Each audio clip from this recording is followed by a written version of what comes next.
C'est pas exactement la même angoisse. En fait, je me suis plutôt intéressé à Freud, même si ce n'est pas du tout un livre de psychologie. Oui, ça c'est certain. Je n'aborde pas les émotions sous un angle psychanalytique et en même temps, je ne me refuse pas le droit de lire Freud, de trouver apparemment plus intéressant que d'autres.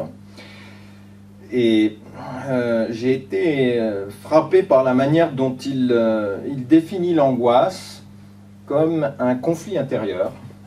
Conflit intérieur, bon, lui, il aborde l'angoisse à travers sa recherche des mécanismes de la névrose. Et il dit que le petit enfant, par exemple, est déchiré intérieurement entre le désir, l'impulsion d'un bien qui est interdit, la peur de perdre l'amour de ses parents en désobéissant. Et il explique que les états névrotiques, d'une manière générale, sont le reflet d'un conflit intérieur entre un surmoi, une instance morale répressive et des pulsions. Il cite le cas d'une femme qui tombe amoureuse, qui plus est le jour de l'enterrement de son mari, du mari de sa sœur. Enfin bon, évidemment, alors le surmoi dit non, non, il n'en est pas question, il réprime ce désir, mais le désir est bête comme 36 cochons, lui, il veut sa satisfaction, et donc il fait pression pour être assouvi. Et comme ça, le surmoi, qui d'un côté fait valoir les valeurs de la société, et le désir qui lui dit « je veux ma satisfaction ». Bon. Alors moi, ce que ça m'a inspiré, c'est une transposition dans le domaine de l'éthique où j'ai considéré que l'angoisse pouvait être un révélateur d'un conflit intérieur entre deux valeurs. Par exemple, dans l'annonce des mauvaises nouvelles auxquelles sont confrontés les jeunes médecins, donc on réfléchit à la faculté sur cette question de l'annonce des mauvaises nouvelles. Eh bien, d'un côté, vous avez une émotion de compassion qui peut vous dicter une édulcoration de l'information. C'est le mensonge pieux, on n'ose pas dire, on ne veut pas heurter, infliger une souffrance inutile. Et puis, d'un autre côté, vous aurez d'autres émotions comme la crainte de la déloyauté, la crainte de perdre confiance, enfin, de perdre la confiance du patient qui peut-être viendra voir le médecin en lui disant « mais ce que vous m'avez dit, c'est pas du tout ça, je suis allé sur Internet, c'est très grave, pourquoi vous ne m'avez pas dit la vérité ?»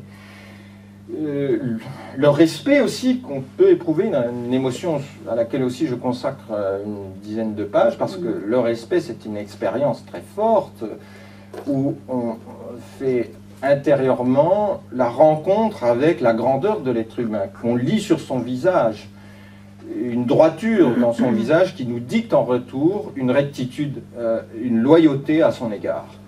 Et donc intérieurement, dans le cas de l'annonce des mauvaises nouvelles, il y a d'un côté le respect, il y a la crainte, il y a la compassion, et toutes ces émotions vont tirer la décision dans des directions contraires.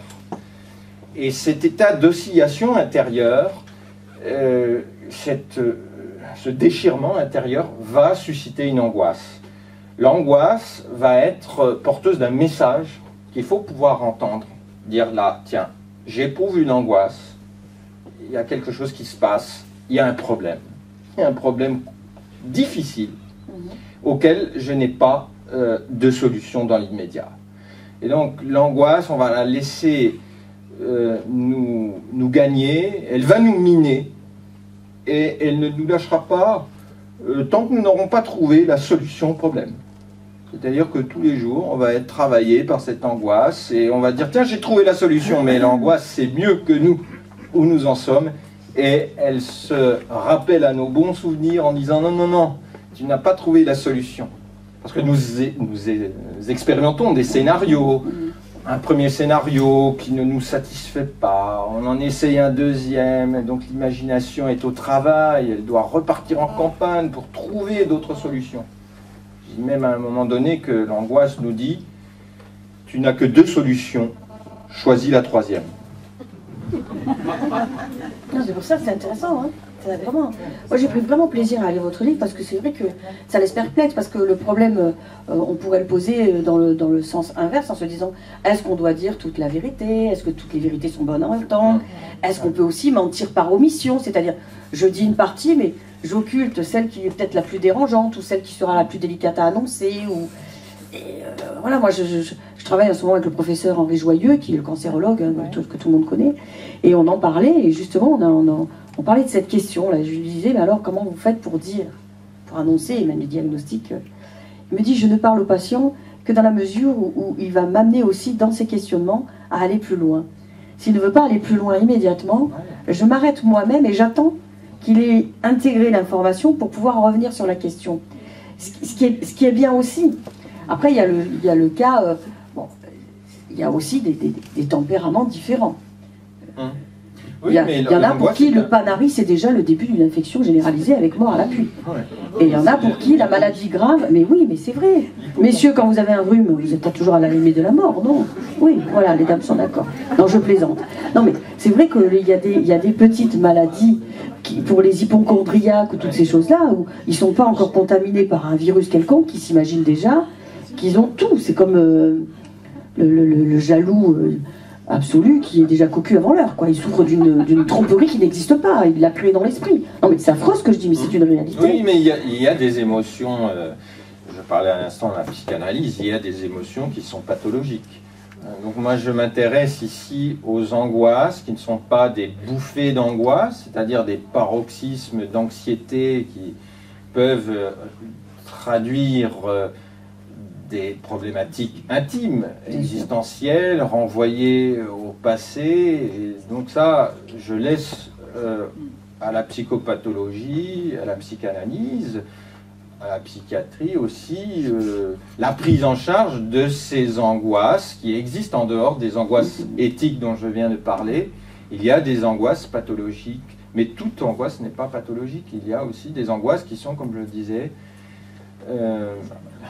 des systèmes d'alarme. Voilà, et des saines angoisses, donc. Ouais. Et alors, là, puisqu'on parle de contrebalancer, on va dire, une émotion forte par une autre, l'angoisse, alors, quelle émotion pourrait répondre à... Alors là, bon, prenons l'exemple que vous avez cité tout à l'heure. Dans le cadre de l'annonce des mauvaises nouvelles, on peut être tenté soit par la réponse brutale, c'est-à-dire que l'angoisse peut nous dicter parfois une solution agressive, directe. C'est-à-dire que quelqu'un qui m'angoisse, qui est suspendu à mes lèvres, qui veut que je le rassure, je vais le détruire magiquement. Je vais le tuer parce que c'est quelque chose qui m'envahit. Cette angoisse a dépassé un niveau d'intensité qui fait qu'elle n'est plus bénéfique, elle n'est plus vectrice d'une réflexion, mais elle devient trop envahissante et du coup elle va nous incliner soit à l'agressivité, mais pourquoi vous ne vous êtes pas fait dépister? Mais pourquoi vous n'êtes pas venu me voir avant? Pourquoi vous avez continué à fumer? Je vous avais bien dit d'arrêter de fumer, ben voilà. Et puis, etc. Et là, quand vous dites ça, vous êtes culpabilisateur. Oh oui, vous assassinez l'autre, mais moi j'essaie de comprendre en tant que philosophe pourquoi, qu'est-ce qui amène, par exemple, un médecin à prononcer ces propos qui sont... c'est affreux, ça. C'est affreux, ça. Inapproprié, oui, mais vous savez, dans les études... C'est d'autant plus affreux que quand on y réfléchit, on se dit quand même, le médecin, la charge, en gros, qu'il a, parce que c'est quand même une charge. Le médecin, dans l'Antiquité, il s'imaginait, Hippocrate, ça y est, le médecin soigne, il soulage et il guérit. Depuis quelque temps, et même depuis pas mal de temps déjà. Ils ont bien compris que même si la technologie s'en est mêlée, même si la science est de plus en plus précise, il y a des choses extraordinaires qu'on peut faire, il y a aussi malheureusement l'échec. Et il y a beaucoup d'accompagnement. Et donc, dans la durée, c'est éprouvant, ces choses-là. Pour le patient, qui doit être patient, sans vouloir avoir un vilain jeu de mots, et pour le médecin, qui doit aussi être un accompagnant, et c'est pas toujours évident. Mais en règle générale, marquez... Ça me fait penser à certains médecins que j'ai pu rencontrer et je leur ai dit, mais prenez-moi dans l'état où je suis. Bref. J'ai pas besoin qu'on me fasse la morale pour m'expliquer que voilà, vous êtes asthmatique, comment se fait-il, vous n'avez pas pris ci, vous avez... Ben, j'ai pris ce qu'on m'a donné, j'ai fait ce qu'il fallait, mais manque de chance, ça marche pas. Donc, c'est pas la peine de me raconter ma vie depuis que je suis enfant. Je viens vous voir à l'instant T avec telle problématique. C'est pas la peine de me faire un roman sur ma vie. C'est abominable, ça. Alors l'angoisse peut... J'ai changé de médecin, je vous rappelle, parce que j'en entends, on dit c'est pas bien. Non,